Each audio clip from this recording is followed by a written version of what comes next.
terpercaya.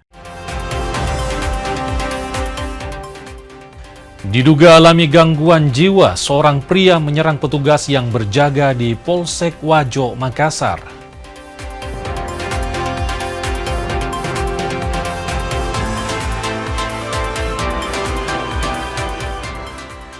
Damkar, dinas yang mendapat banyak pujian dan membantu di hampir semua lini.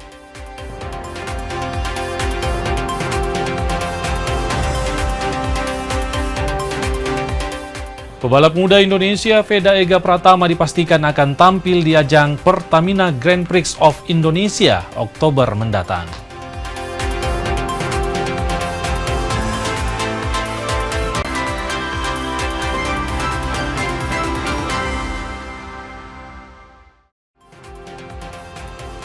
Selamat pagi saudara, di Kompas Pagi bersama saya Hendra Bakti. Anda akan kami suguhkan sejumlah informasi penting dan menarik yang berasal dari dalam maupun dari mancanegara.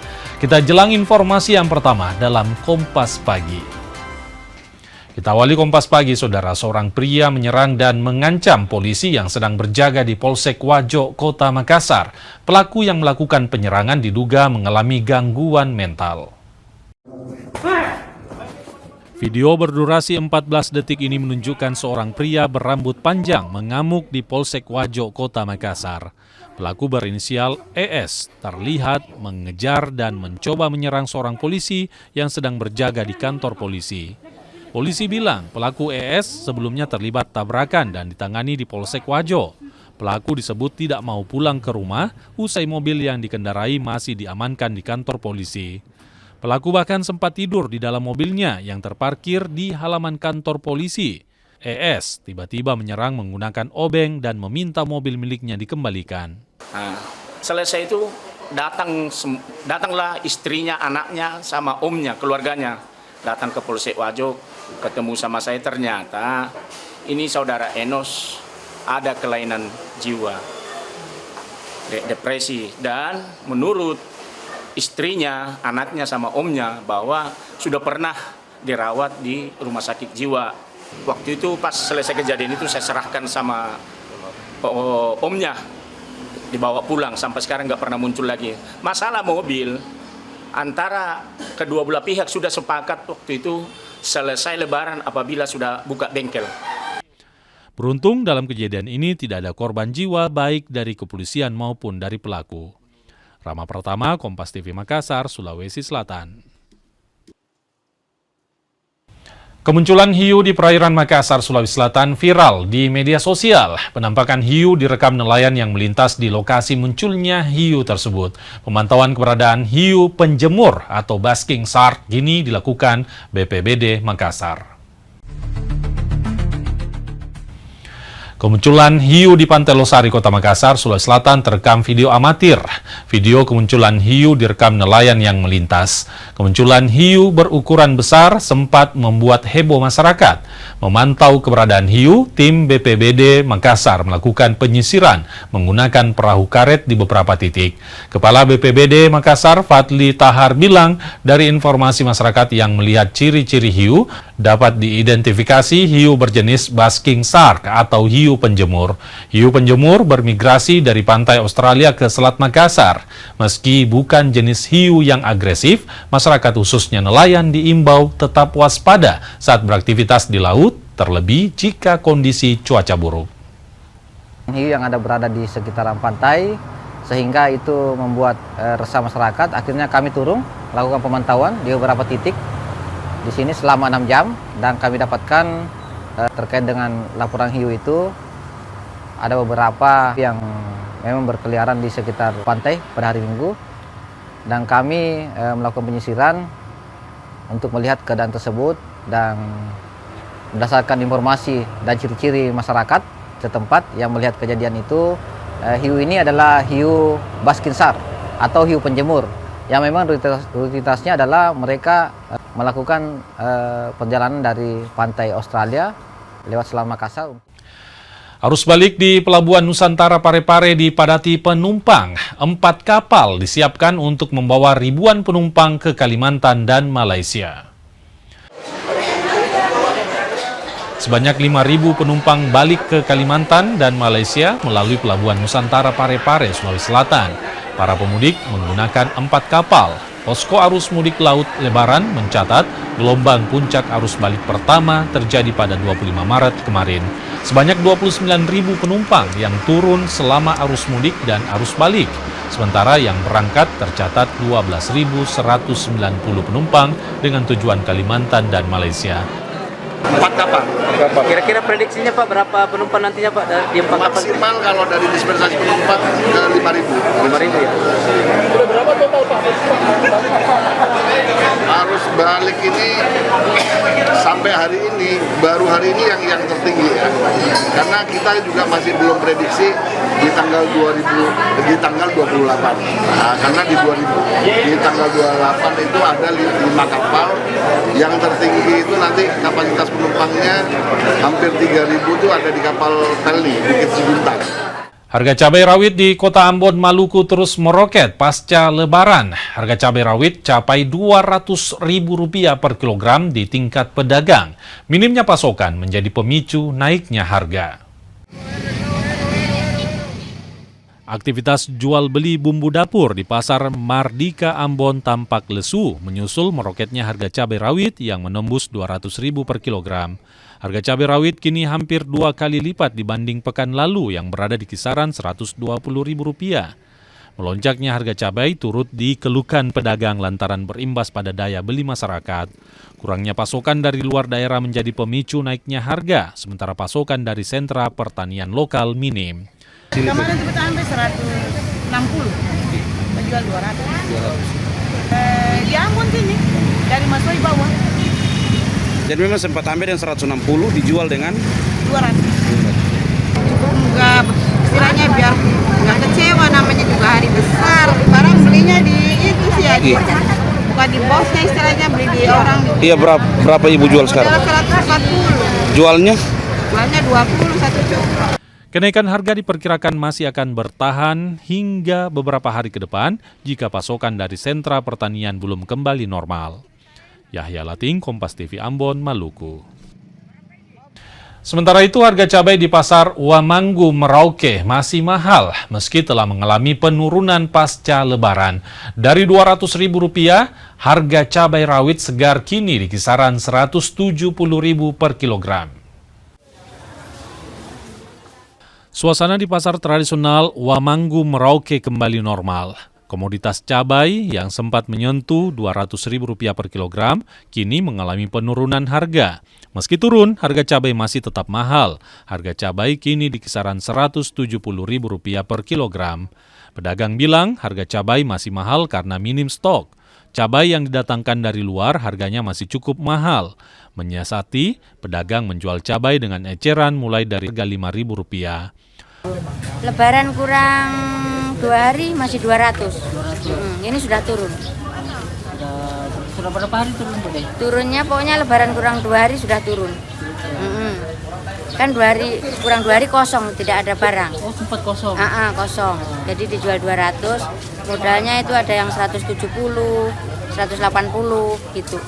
Biasanya kan ada didatangkan dari luar Bu, ini tidak ada yang masuk juga. Karena di luar lebih tinggi daripada harga di sini. Oh, lebih tinggi juga dari luar. Tidak mampu. Iya. Harga tomat juga turun drastis, melimpahnya hasil panen petani hingga kini di kisaran Rp15.000 dari sebelumnya mencapai Rp30.000 per kilogram. Sarip Jimar, Kompas TV Merauke, Papua Selatan. Kita ke informasi selanjutnya, pemadam kebakaran alias damkar jadi salah satu dinas yang paling banyak dipuji. Bukan hanya soal kinerja, tapi juga pertolongan yang mereka lakukan. Damkar seolah jadi superhero yang membantu di hampir semua lini.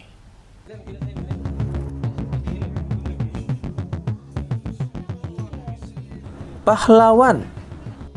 Mungkin kata itu yang bisa disematkan untuk Dinas Pemadam Kebakaran. Aksinya yang selalu menolong orang, mungkin kini bisa disamakan dengan superhero dalam dunia fiksi. Tak percaya? Coba lihat aksi mereka. Petugas tak hanya jadi penjinak kobaran api, tapi juga menangkap ular hingga membantu dalam ruang operasi.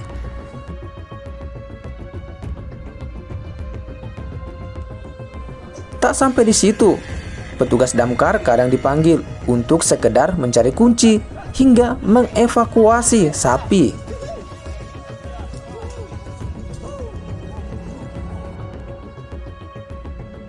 Berdasarkan laporan warga, adanya sapi yang jatuh di kolam, tim rescue kami, tim rescue Damkar Makassar langsung mendatangi TKP yang berada di Jalan Dengkata, tepatnya di Gudang Makatex. Kalau untuk proses evakuasinya ini seperti apa, Pak? Proses evakuasinya sendiri dilakukan cara membongkar bagian dinding kolam agar sapi mudah naik ke daratan. Ini sampai sapi bisa jatuh di kolam ini bagaimana, Pak, cerita? Jadi sapi ini baru tiba dari kandangnya, mungkin sapinya kepanasan, jadi dia langsung meluncur ke kolam. Aksi petugas damkar Makassar selalu menarik perhatian. Tak heran, Damkar Makassar sempat dapat pujian sebagai salah satu instansi terbaik dari Kementerian Dalam Negeri. Tim Liputan, Kompas TV Makassar, Sulawesi Selatan.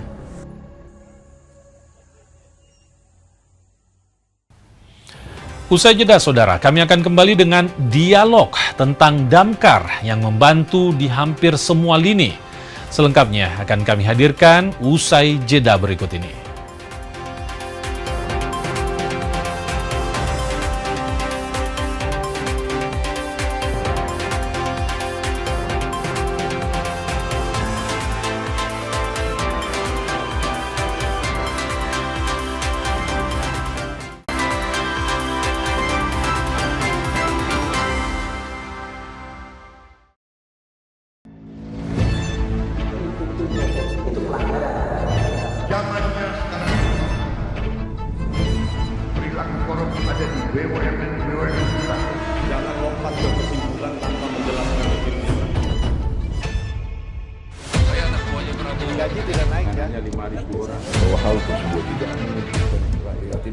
Bola Liar setiap Jumat pukul 8:30 malam live di Kompas TV.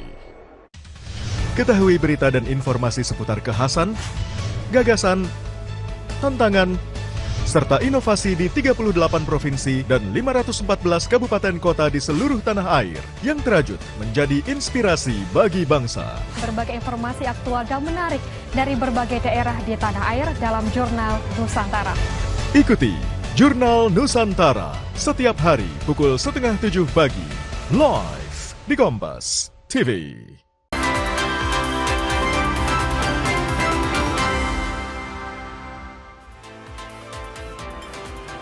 Terima kasih saudara, Anda masih bersama kami di Kompas Pagi, dan kali ini segmen spesial kita akan berbincang, berdialog bersama dengan narasumber kita. Sudah hadir di tengah-tengah studio Kompas TV ada Bapak Cakrawala selaku Kabid Pemadaman Damkar Makassar. Selamat pagi Bapak Cakra. Selamat pagi.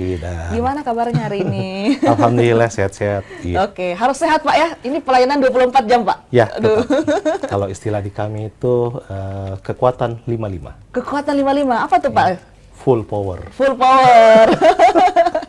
Oke, Pak Cakra, sebagai tim damkar Pak ya, pastinya yang paling banyak kita ingin tahu tuh cerita-cerita di balik kemudian tugas sehari-hari dari seorang damkar. Cerita-cerita uniknya seperti apa sih Pak Cakra? Kalau cerita unik di pemadam, ya lumayan banyak. Tapi kalau mungkin dalam artian di rekan-rekan semua, rekan-rekan di pemadam itu keunikan ini sudah bukan unik lagi karena ini menjadi hal yang biasa. Mungkin terkait di kejadian kebakaran ada sesuatu juga yang bisa kami ceritakan, apalagi terkait di penanganan di kasus-kasus penyelamatan ya, khususnya seperti pelepasan cincin, mungkin evakuasi hewan buas yang mengganggu. Nah kita kita gali lagi deh soal penyelamatan ini.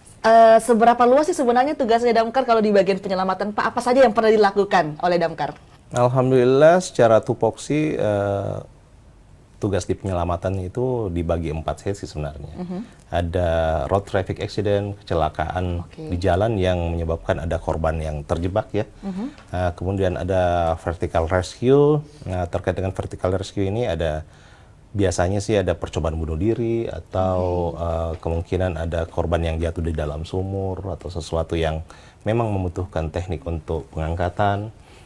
Kemudian ada water rescue. Water rescue ini tugasnya kami dalam hal pencarian korban tenggelam ataupun evakuasi banjir, dan kerja-kerja semua ini kami tidak berdiri sendiri, tapi dengan pelibatan potensi-potensi SAR lainnya yang dikoordinasi langsung oleh tingkat Basarnas mungkin pada level tertinggi.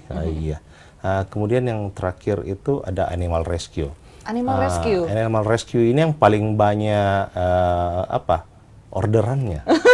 Ini. Paling banyak orderannya Pak di Makassar? Paling banyak orderannya, iya. Dalam sehari orderannya teman-teman di rescue ini terkait dengan evakuasi hewan yang mengganggu ini bisa sampai 2-3 kali dalam sehari. Dalam satu hari ada 2-3 kali orderan Pak untuk animal rescue di Makassar? Tapi orderannya ini kita tidak minta tip ya.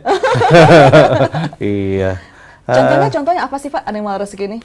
Ya, yang saat ini marak ini salah satunya kemunculan hewan-hewan berupa kayak ular, biawak, ya, dan yang paling sering ini tawon, khususnya tawon. Iya. Di daerah mana saja Pak itu biasanya terjadi?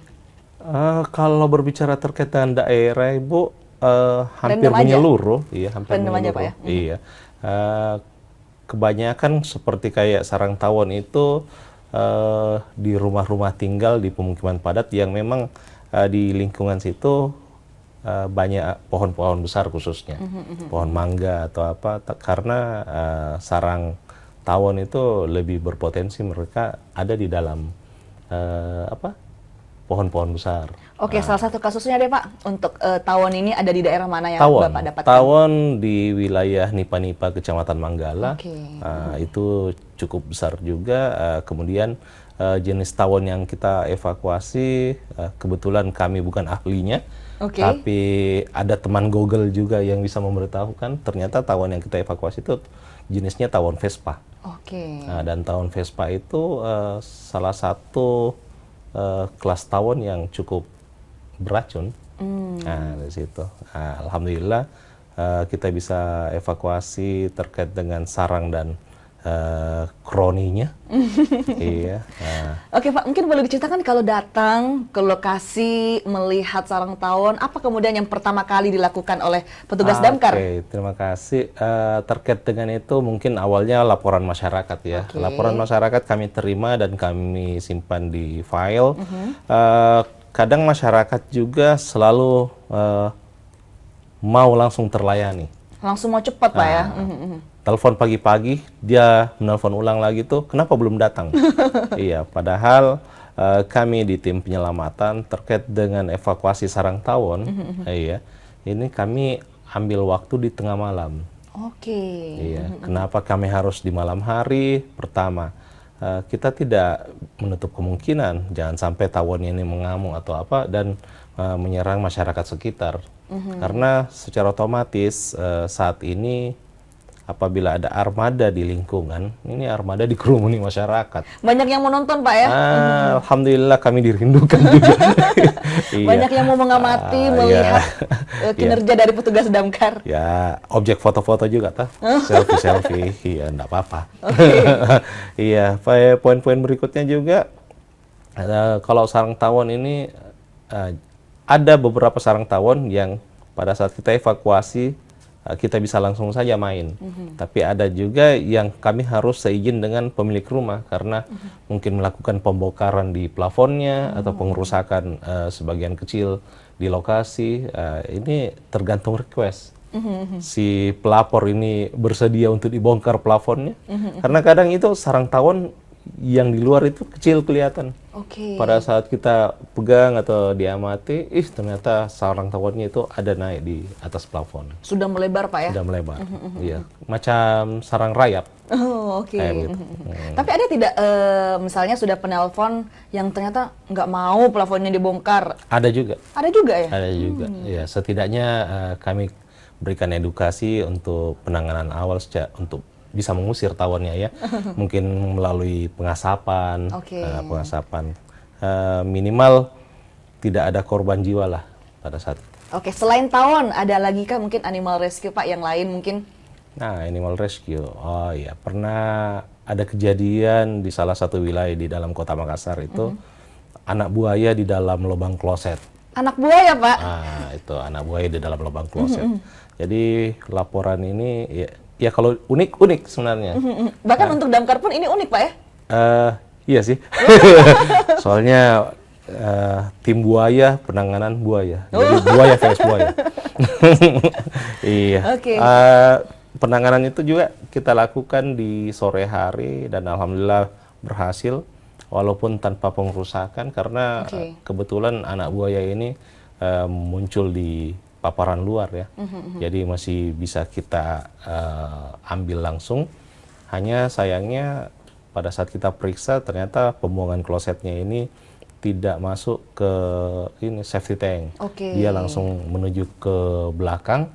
Sedangkan di belakang rumahnya itu adalah rawa. Jadi kemungkinan besar memang masuk melalui gorong-gorong situ. Jadi bahkan sampai diselidiki Pak ya, kenapa kemudian anak buaya bisa masuk? Tugas kita bukan untuk menyelidiki, tapi ya kita mau meredam kepanikan warga juga. Alhamdulillah ya enggak apa-apa, kita sampai ke belakang saja lihat dan bantu menutup. Nah, lantas kalau untuk anak buaya ini seberapa sulit Pak tingkat rescue-nya? Tidak begitu sulit sih karena ya namanya anak-anak jadi gampang diambil kan. Beda hal waktu kejadian di 2 tahun lalu kalau nggak salah ya, yang sekarang itu buayanya ada di Cimory kalau nggak salah. Iya, itu lumayan besar, itu bukan lumayan lagi, cukup besar dan ya banyak menimbulkan kejadian yang menjadi tanda tanya juga pada saat itu, karena pada saat buaya tersebut kita evakuasi dari Kecamatan Manggala di wilayah banjir, khususnya di blok 8 saya, blok 8, blok 10. Besoknya itu banyak yang mengaku keluarga datang ke kantor. Iya, banyak menimbulkan tanda tanya lah pokoknya penyelamatan waktu itu. Iya, mungkin sempat heboh kan itu di sosial media. Banyak itu ya, kami menanggapi secara normal saja terkait itu. Dan kami menyerahkan ke rekan-rekan di BKSDA karena memang tupoksinya dia terkait. Kalau damkar bisa tidak menyelamatkan sapi yang terluka Pak? Kalau sapi sudah sering kali untuk penanganan sapi, khususnya pada saat Lebaran Idul Kurban.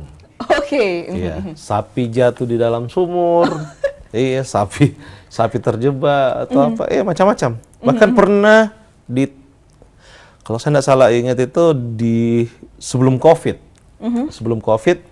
ada salah satu hewan kurban sapi yang kabur, dan itu kita dapat di Mapodang kalau nggak salah. Itu ada beberapa kendaraan yang diseruduk gitu. Waduh, itu juga damkar hadir Pak ya untuk animal rescue tersebut. Alhamdulillah, karena masyarakat juga menelpon dan ya semampu kami bisa menolong, ya kami bisa hadir. Kita masih akan ngobrol banyak Pak Cakra mengenai tugas-tugas dari damkar dan bagaimana kemudian damkar dicap masyarakat sebagai penyelamat segala. Namun kita jeda sejenak, saudara jangan kemana-mana, tetap bersama kami di Kompas Pagi.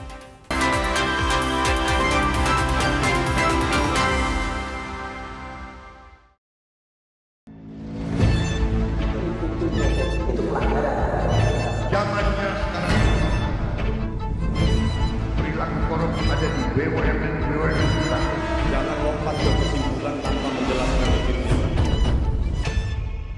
Saya anak buahnya Prabowo. Gaji tidak naik kan? Hanya 5.000 orang. Bahwa hal tersebut tidak boleh. Bola Liar setiap Jumat pukul 8:30 malam live di Kompas TV.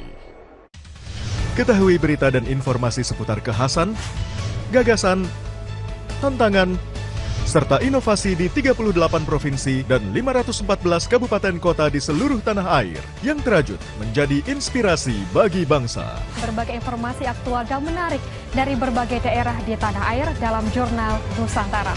Ikuti Jurnal Nusantara setiap hari pukul 6:30 pagi live di Kompas TV.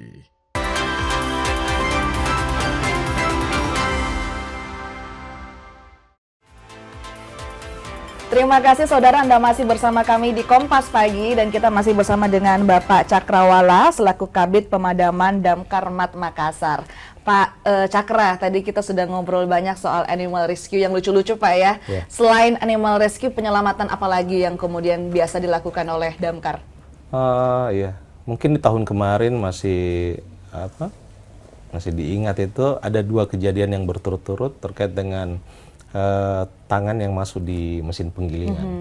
Nah, kejadian pertama itu di anak balita dan kejadian kedua itu kebetulan orang dewasa. Nah, alhamdulillah si anak balita juga itu bisa terselamatkan walaupun kita bawa ke Labuang Baji kalau tidak salah itu. Di Rumah Sakit Labuang Baji, dan di Labuang Baji di dalam ruang operasi rekan-rekan di penyelamatan dilibatkan dalam hal pelepasan mesin giling. Nah, di situ karena pihak rumah sakit mungkin tidak memiliki peralatan untuk membuka itu mesin penggiling karena dari besi padat kan, dari metal itu. Jadi peralatan yang kita gunakan itu selain ball cutter memang ada spreader, memang peralatan khusus di pemadam terkait dengan untuk membuka paksa sesuatu, dan setelah mesin penggiling itu terbuka baru ditangani langsung oleh teman-teman medis dari pihak rumah sakit Pak ya. Oke. Kalau yang kejadian kedua tadi seperti? Kalau yang kejadian kedua itu orang dewasa, sama juga kasusnya, tangannya masuk di mesin penggiling dan dirujuk langsung ke Wahidin tuh. Nah, di Wahidin, alhamdulillah di Wahidin di rumah sakit sama hal dengan penanganan pertama, kita kerjasama dengan rekan-rekan tim medis di ruang operasi untuk membuka. Oke, jadi Damkar ini juga cukup berkoordinasi ya dengan pihak-pihak terkait yang bisa membantu proses penyelamatan. Iya, karena kebetulan kami bukan dokter. Iya, kami cuma bisa membantu dengan peralatan yang kami miliki. Oke, Pak, terkait dengan kebakaran, menjadi salah satu tugas utama juga dari Damkar. Dari di Kota Makassar sendiri, bagaimana kemudian kondisi kebakaran selama 1 tahun kemarin di tahun 2025? Kalau untuk 2025, alhamdulillah ada penurunan ya, dibanding dengan tahun sebelumnya. Dan melihat kondisi kejadian kebakaran per 1 Januari sampai hari ini pun, kalau mau membandingkan dengan tahun kemarin, ya alhamdulillah cukup drastis penurunannya. Dan ini merupakan momen yang kami tunggu-tunggu juga. Ya, jadi obsesi kami bukan pencapaian di jumlah kebakaran, tapi bagaimana kebakaran ini minimal tidak terjadi sama sekali. Iya, jadi untuk kejadian-kejadian kebakaran mungkin karena dipengaruhi cuaca, tapi mungkin dalam kesempatan ini saya sampaikan juga potensi cuaca yang saat sekarang ini terjadi, macam curah hujan yang cukup tinggi, itu tidak menutup kemungkinan tidak terjadi kebakaran. Karena kejadian kebakaran ini hampir sebagian besar murni diakibatkan karena kelalaian ya, utamanya pada saat penggunaan perangkat elektronik. Nah, ini ada kesalahan teknis pada saat penggunaan listrik, di situ bahkan biasa juga terjadi kejadian kebakaran karena kelalaian di dapur. Oke, korsleting listrik, kelalaian di dapur, apalagi penyebab-penyebab kebakaran yang sering Anda temui? Ya, kalau untuk kejadian kebakaran yang paling marak itu apa ya? Korsleting listrik Pak ya, yang paling banyak ya?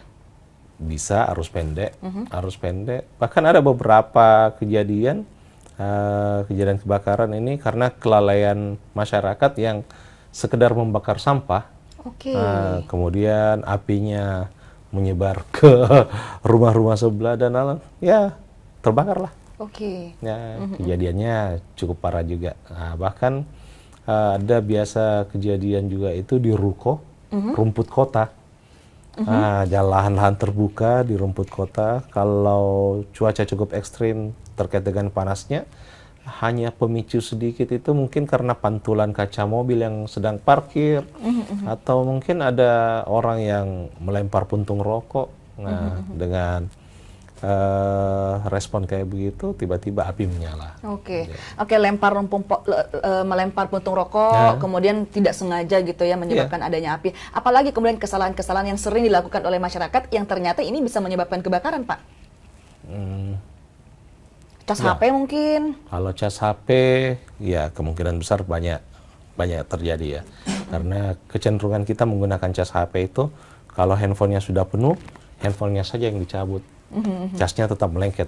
Harusnya ya, seperti apa Pak yang baiknya? Ya kalau secara prosedur kan kalau handphone sudah penuh ya selain handphonenya dicabut, batok chargernya juga harus dilepas. Iya, karena boleh kita buktikan nanti itu batoknya kalau masih melengket di colokan listrik, batoknya pasti panas dan obatnya itu bukan penurun panas, tapi harus dilepas. Harus dicabut Pak ya? Harus. Oke, kalau untuk arus pendek listrik apa yang harus digarisbawahi oleh masyarakat? Arus pendek listrik, iya terkait ini mungkin kami menghimbau ke masyarakat untuk tidak terlalu banyak memodifikasi jaringan instalasi listrik ya, khususnya instalasi listrik yang kemudian kecenderungan masyarakat ini cuman mau menambah daya, tapi tidak pernah mempertimbangkan kualitas instalasi listrik yang ada di atas rumahnya. Ya jangan sampai rumahnya ini adalah rumah turun-temurun, warisan dari kakeknya, dari orang tuanya turun ke dia dan sudah ke anaknya lagi. Yang di permak-permak ini cuman cat atau apa, ternyata cuman interior Pak ya. Instalasinya tidak pernah terjamah. Padahal di dalam instalasi ini ya sebagaimana kita tahu di kabel ini akan teraliri panas. Ya bisa saja terjadi pengeroposan di situ dan bisa menyebabkan api awal. Dari api awal ya memunculkanlah api besar. Nah, ini penting buat digarisbawahi oleh para pemirsa yang ada di rumah bahwa jangan cuma interiornya yang diperbarui Pak ya, tapi instalasi listriknya juga harus dicek secara berkala. Nah, lantas Pak Cakra, bagaimana cara sederhana yang bisa dilakukan masyarakat untuk mencegah kebakaran yang terjadi di rumah selain instalasi tadi? Ya, dalam hal pencegahan yang paling pertama mungkin kami selalu mau menghimbau terkait dengan penggunaan perangkat elektronik. Kalau memang tidak digunakan, mungkin sebaiknya dilepas dari colokan listriknya dan dimatikan. Yang kedua juga ibu-ibu khususnya ya, para penguasa dapur, selayaknya mungkin karena sekarang zaman modern juga dapur juga sudah ada konsep dapur estetik ya. Iya, sampai cantiknya dapurnya, saking cantiknya itu tabung gasnya tidak kelihatan. Ya, padahal sama-sama kita tahu penggunaan tabung gas itu penempatannya harus di ruang yang sirkulasi udaranya terbuka. Iya. Bayangkan kalau tabung gasnya di dalam kolom dapur, sudah di dalam kolom tertutup lagi dengan pintu-pintunya, ada horden-hordennya lagi, ya terus terjadi kebocoran gas. Nah, pada saat itu kita belum mencium mungkin. Iya, karena tertutup Pak ya? Iya, karena tertutup. Tapi pada saat kita nyalakan kompor dan sudah menaikkan percikan api, bisa saja terjadi sesuatu yang kita tidak inginkan. Jadi itu tadi pencegahan-pencegahan yang bisa Anda lakukan di rumah jika ingin mencegah terjadinya kebakaran. Oke Pak, itu tadi kalau pencegahan. Tapi seandainya kemudian ada kasus, kita tidak meminta, tapi jika terjadi kebakaran di rumah, lantas yang paling pertama kita lakukan adalah menelpon pemadam kebakaran. Sambil menunggu pemadam kebakaran datang, apa yang bisa kami lakukan? Ya, kalau posisi kayak seperti itu, ya mungkin baiknya kita menyediakan juga alat-alat pemadam kebakaran ringan ya, seperti tabung apar. Yang kedua juga biasakan diri juga menonton edukasi-edukasi terkait dengan penyelamatan awal, terkait dengan pemadaman awal, bisa menggunakan kain besar ya, seperti handuk, karung atau sarung yang dibasahi dan bisa menutup. Kemudian bisa juga menggunakan media pasir. Jadi yang tadi saya sebutkan ini tergantung jenis kejadiannya. Jangan sampai kejadian instalasi listrik yang ada arus pendek dan mengeluarkan api, kita tiba-tiba menggunakan handuk basah.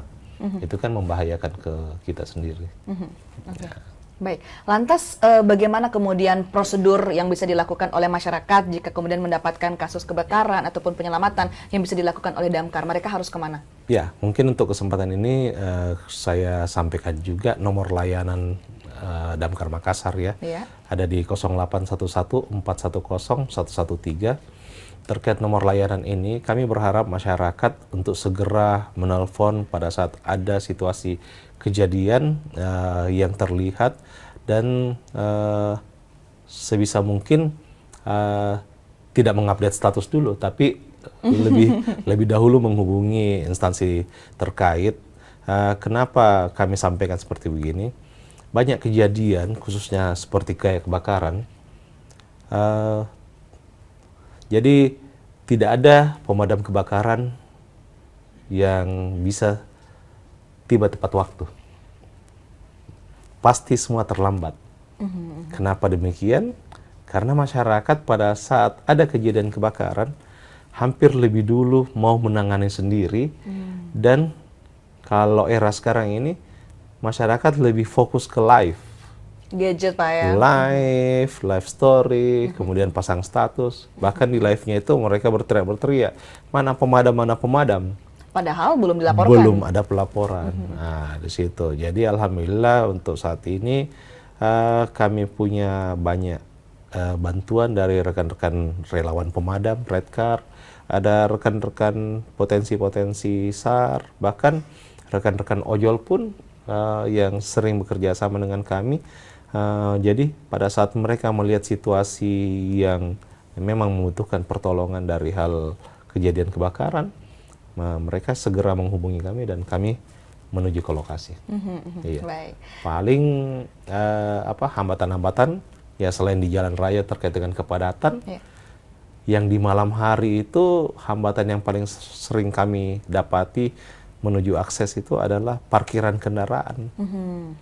Ya, jadi ada beberapa wilayah yang mungkin pemukimannya sudah padat hunian dan kebetulan rezeki penghuni berlebih sampai armada roda 4 ini berlebih juga. Tapi sayangnya tidak memiliki garasi ya. Parkirnya di badan jalan. Itu kemudian yang mempersulit kemudian itu yang paling armada dari damkar ya untuk bisa langsung menuju ke lokasi. Iya. Dan itu kejadiannya pada saat malam hari. Sering terjadi Pak? Sering. Oke, terakhir mungkin pesannya untuk masyarakat Kota Makassar seperti apa Pak? Silahkan. Ya, untuk warga Kota Makassar terkait dengan kejadian kebakaran dan penyelamatan lainnya, tadi nomor layanan mungkin saya ulang, nomor layanan Damkar Makassar ada di 0811 410 113. Silahkan menghubungi apabila ada kejadian urgensi 1 kali 24 jam, dan kami menghimbau ke masyarakat untuk dalam hal pelayanannya kami tidak dipungut biaya atau ini adalah gratis. Karena ada beberapa oknum yang selalu mengatasnamakan dari Dinas Pemadam Kebakaran dan Penyelamatan dan meminta sesuatu terkait dengan imbalan. Oke, baik. Iya. Pak, pesannya untuk masyarakat, terutama di masyarakat Indonesia Timur, seperti apa agar lebih waspada terhadap potensi kebakaran, Pak? Silahkan. Ya, terkait dengan kejadian-kejadian kebakaran, kami menghimbau ke masyarakat setidaknya selalu mengecek jalur instalasi listrik di rumahnya, yang kemudian juga pada saat perangkat-perangkat elektronik yang tidak digunakan sebisa mungkin kita cabut dari colokan dan tidak selalu posisi standby. Ya, kemudian di area-area dapur sebelum meninggalkan rumah kita ngecek dulu kompornya. Kalau sebisa mungkin juga regulator gas kita cabut untuk lebih amannya, mencegah kebocoran khususnya. Iya. Dan kemudian pada saat meninggalkan rumah, sebisa mungkin melaporkan ke penanggung jawab setempat, semisal RT RW atau pihak keamanan, supaya pada saat ada kejadian yang kita tidak inginkan, sesegera mungkin terlapor ke instansi yang bisa. Baik, itu tadi pesan-pesan dari Pak Cakrawala untuk seluruh pemirsa di luar sana mengenai bagaimana kemudian tips-tips dan juga himbauan agar bisa terhindar dari potensi kebakaran. Terima kasih sekali lagi Pak Cakra. Terima kasih banyak. Sudah bergabung bersama kita di Kompas Pagi edisi kali ini. Dan saudara, jangan kemana-mana, kami masih akan menghadirkan beragam informasi penting dan menarik di Kompas Pagi. Usai jeda tetaplah bersama kami.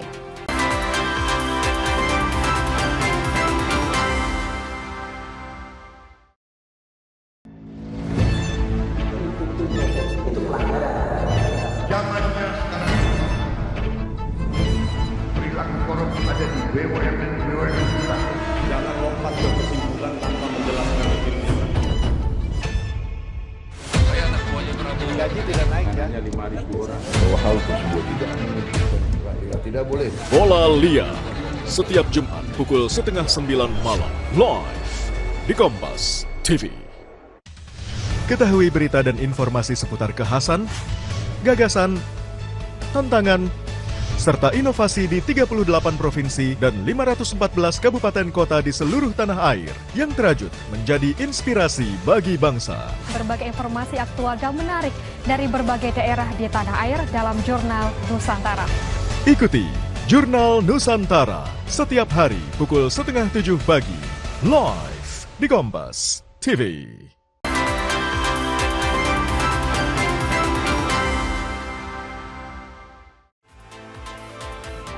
Anda masih menyaksikan Kompas Pagi hanya di Kompas TV Independen terpercaya.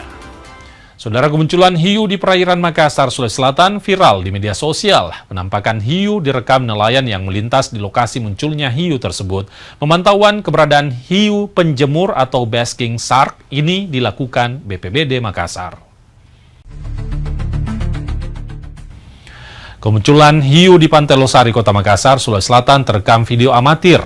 Video kemunculan hiu direkam nelayan yang melintas. Kemunculan hiu berukuran besar sempat membuat heboh masyarakat. Memantau keberadaan hiu, tim BPBD Makassar melakukan penyisiran menggunakan perahu karet di beberapa titik. Kepala BPBD Makassar, Fadli Tahar, bilang dari informasi masyarakat yang melihat ciri-ciri hiu, dapat diidentifikasi hiu berjenis basking shark atau hiu penjemur. Hiu penjemur bermigrasi dari pantai Australia ke Selat Makassar.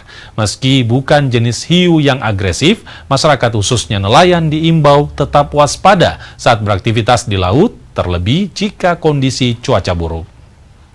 Hiu yang berada di sekitaran pantai, sehingga itu membuat resah masyarakat. Akhirnya kami turun, lakukan pemantauan di beberapa titik di sini selama 6 jam, dan kami dapatkan terkait dengan laporan hiu itu ada beberapa yang memang berkeliaran di sekitar pantai pada hari Minggu, dan kami melakukan penyisiran untuk melihat keadaan tersebut, dan berdasarkan informasi dan ciri-ciri masyarakat setempat yang melihat kejadian itu, hiu ini adalah hiu basking shark atau hiu penjemur, yang memang rutinitasnya adalah mereka melakukan perjalanan dari pantai Australia lewat Selat Makassar.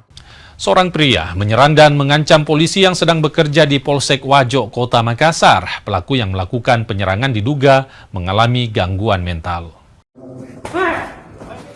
Video berdurasi 14 detik ini menunjukkan seorang pria berambut panjang mengamuk di Polsek Wajo, Kota Makassar. Pelaku berinisial ES terlihat mengejar dan mencoba menyerang seorang polisi yang sedang berjaga di kantor polisi. Polisi bilang pelaku ES sebelumnya terlibat tabrakan dan ditangani di Polsek Wajo. Pelaku disebut tidak mau pulang ke rumah usai mobil yang dikendarai masih diamankan di kantor polisi. Pelaku bahkan sempat tidur di dalam mobilnya yang terparkir di halaman kantor polisi. ES tiba-tiba menyerang menggunakan obeng dan meminta mobil miliknya dikembalikan. Nah, selesai itu datanglah istrinya, anaknya, sama omnya, keluarganya. Datang ke Polsek Wajo, ketemu sama saya, ternyata ini saudara Enos ada kelainan jiwa, depresi, dan menurut istrinya, anaknya sama omnya bahwa sudah pernah dirawat di rumah sakit jiwa. Waktu itu pas selesai kejadian itu saya serahkan sama omnya, dibawa pulang, sampai sekarang nggak pernah muncul lagi. Masalah mobil antara kedua belah pihak sudah sepakat waktu itu selesai Lebaran apabila sudah buka bengkel. Beruntung dalam kejadian ini tidak ada korban jiwa baik dari kepolisian maupun dari pelaku. Rama Pratama, Kompas TV Makassar, Sulawesi Selatan. Arus balik di Pelabuhan Nusantara Parepare dipadati penumpang. 4 kapal disiapkan untuk membawa ribuan penumpang ke Kalimantan dan Malaysia. Sebanyak 5.000 penumpang balik ke Kalimantan dan Malaysia melalui Pelabuhan Nusantara Parepare, Sulawesi Selatan. Para pemudik menggunakan 4 kapal. Posko Arus Mudik Laut Lebaran mencatat gelombang puncak arus balik pertama terjadi pada 25 Maret kemarin. Sebanyak 29.000 penumpang yang turun selama arus mudik dan arus balik. Sementara yang berangkat tercatat 12.190 penumpang dengan tujuan Kalimantan dan Malaysia. 4 kapal. Kira-kira prediksinya Pak berapa penumpang nantinya Pak di 4 kapal? Maksimal kalau dari dispensasi penumpang ke 5.000. 5.000 ya? Sudah berapa total Pak? Arus balik ini sampai hari ini, baru hari ini yang tertinggi ya. Karena kita juga masih belum prediksi di tanggal 28. Nah, karena di tanggal 28 itu ada 5 kapal yang tertinggi itu nanti kapasitas penumpangnya hampir 3.000 itu ada di kapal Pelni, Bukit Siguntang. Sementara di Makassar, puncak arus balik mulai terjadi di Pelabuhan Soekarno-Hatta. Ribuan pemudik memadati pelabuhan, baik yang berangkat maupun tiba di Makassar. Sebanyak 4.108 pemudik memadati area pelabuhan. 2.266 penumpang dari Bau-Bau tujuan Surabaya menggunakan KM Dobon Solo dan 1.833 penumpang dari Surabaya menggunakan KM Gunung Dempo. Sementara pemudik yang tiba maupun berangkat dari Pelabuhan Soekarno-Hatta sebanyak 4.108 orang. Diprediksi puncak arus balik sudah terlewati pada 26 Maret kemarin. Untuk KM Gunung Dempo memberangkatkan 1.097 penumpang menuju Bau-Bau.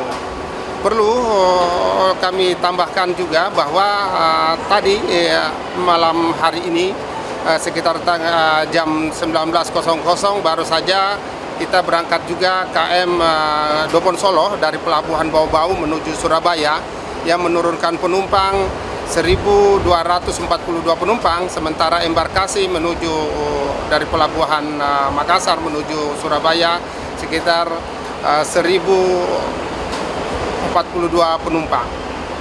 Berarti memang diprediksi hari ini puncak arus balik dari luar masuk ke Makassar?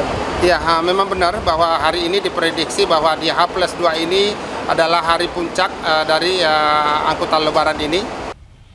Harga cabai rawit di kota Ambon, Maluku terus meroket pasca lebaran. Harga cabai rawit capai Rp200.000 per kilogram di tingkat pedagang.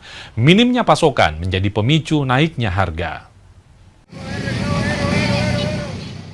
Aktivitas jual beli bumbu dapur di Pasar Mardika Ambon tampak lesu, menyusul meroketnya harga cabai rawit yang menembus Rp200.000 per kilogram. Harga cabai rawit kini hampir 2 kali lipat dibanding pekan lalu yang berada di kisaran Rp120.000. Melonjaknya harga cabai turut dikeluhkan pedagang lantaran berimbas pada daya beli masyarakat. Kurangnya pasokan dari luar daerah menjadi pemicu naiknya harga, sementara pasokan dari sentra pertanian lokal minim. Kemarin kita sampai 160, menjual 200. Di Ambon sini, dari Masoi bawah. Jadi memang sempat ambil yang 160 dijual dengan 200. Enggak, istilahnya biar nggak kecewa, namanya juga hari besar. Barang belinya di itu sih ya, bukan di bosnya istilahnya, beli di orang. Iya, berapa ibu jual sekarang? 140. Jualnya? Jualnya 20 satu cukup. Kenaikan harga diperkirakan masih akan bertahan hingga beberapa hari ke depan jika pasokan dari sentra pertanian belum kembali normal. Yahya Lating, Kompas TV Ambon, Maluku. Anda baru saja menyaksikan informasi terakhir kami dalam Kompas Pagi edisi kali ini. Saya Indra Bakti menutup Kompas Pagi sampai di sini. Tetaplah bersama kami di Kompas TV Independen terpercaya untuk rangkaian acara kami selanjutnya. Selamat pagi, selamat beraktivitas, sehat selalu, dan sampai jumpa.